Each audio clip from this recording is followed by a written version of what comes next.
So we're working on our IT band here.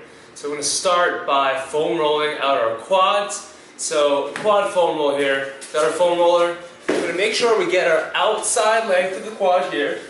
Okay, so we're going to lean slightly on the side of our body here. And as we roll, we're going to curl this leg to floss the entire length of the quad.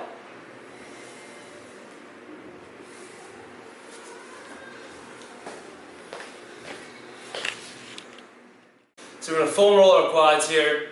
What we're going to do is lay on the lateral side or the outside of our quads here. And as I foam roll here, I'm not just going to roll back and forth. I'm going to do some active flexion from my knee, using my hamstring to curl up as I'm rolling my quads. Right? So we're kind of getting some self-myofascial release here, very similar to an ART style to release that quad. You can kind of hold, make sure we're breathing, and rolling up to that TFL. Once we get up to that TFL, we can roll over to the side and over the side again. Not a bad idea here to again extend or flex that knee and hold for 15 seconds before you release again, putting a little bit of pressure on that TFL. Again, we don't want to overdo this. We want to keep it nice and light. No pain involved here. If you ever hit the point of pain, back it off. Foam rolling my glute here. We're going to take this foam roller, put it right behind us, sit on top of it. From here, we're going to cross one leg over the other. Right. We're going to go on our left glute here, so I'm going to lean over to my left, and I'm going to roll up to just about where our hip bone is, up top, right up here, and as I roll down, right to that bony aspect of the bottom of your sit bones, but we're not going to quite go over it. Right? We don't want to snap over it. That's going to be a little bit too intense. Just rolling along the side of the glute. Again, we're leaning towards this side so we can get the side of our glutes here. So if I were to do it on my right side, leaning onto that glute so you can get the outside a little bit, and rolling all the way through the entire length of the muscle.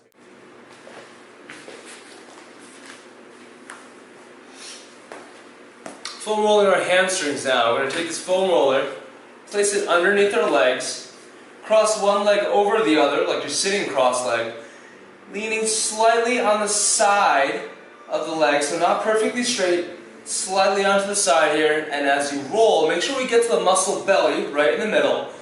Not all the way up, this is a little bit too high, just underneath that section, that's the hamstring tendon. We want to avoid that section. Make sure we're rolling out the muscle belly here. Right, as we roll through, if you find a tender spot, you can hold on that spot for up to 15 seconds, no longer. Make sure we're breathing, and again, if you hit the point of pain or if you go too high, you might feel some sharpness. So that's why we're trying to avoid going any higher than that muscle belly. So make sure we're rolling through nice and light. You don't want to go all the way on that IT band, that's really painful. In fact, you just want to make sure we're on that hamstring.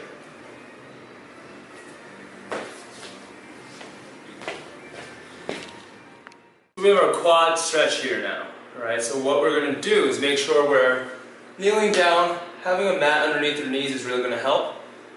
Making sure this leg is straight underneath us. The hip is slightly extended. The glute is engaged. Notice I'm not arching my back. I'm keeping it neutral, engaging this glute. And as you sink into it, you can grab one leg to bring it up to engage into a quad stretch as well as a hip stretch here. It's much easier to do this on a couch, having a platform behind you, but if you have nothing to use, just grab that ankle. Again, stay nice and tall, pulling that leg up. No pain, nice and easy. Again, be smart with it and make sure we're breathing. We have our glute stretch here. So our glutes do attach at an angle, so what we're going to do here is sit with one leg over the other, knee to our chest, so I'm pushing my knee towards me, pulling this, my torso is nice and tall. Deep breath in, and I'm going to turn my torso away from that knee.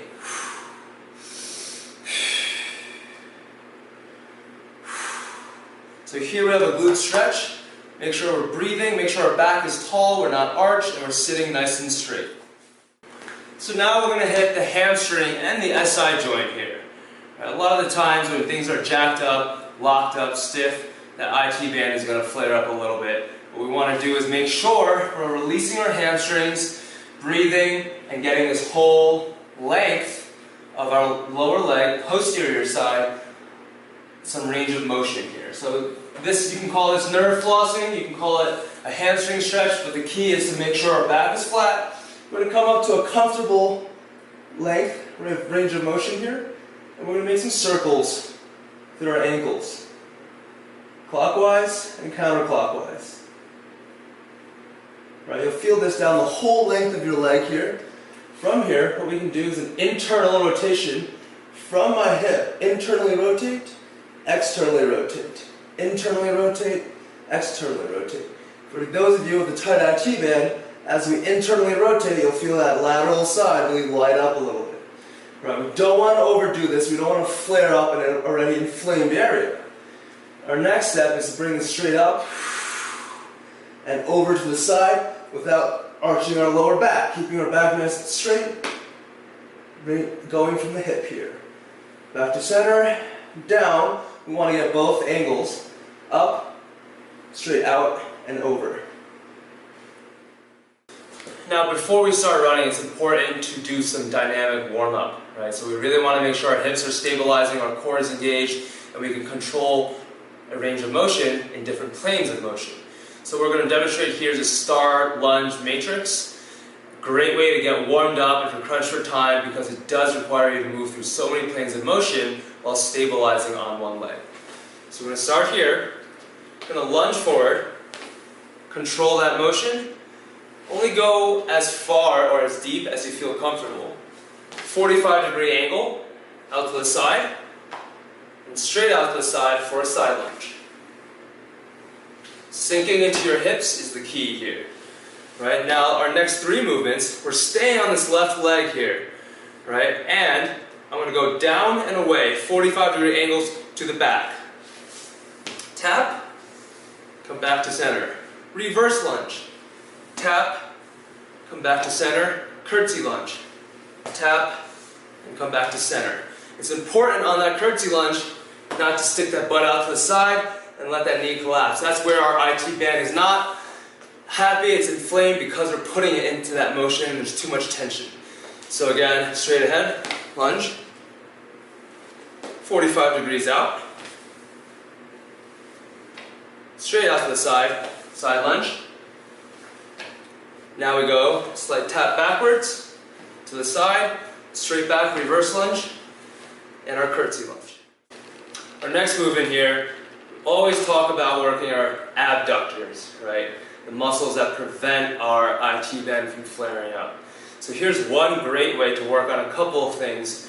One being range of motion, two being those abductor muscles during a squat, and three, using our diaphragm and maintaining perfect posture. So I'm going to grab this band, I'm going to put it right around my knees.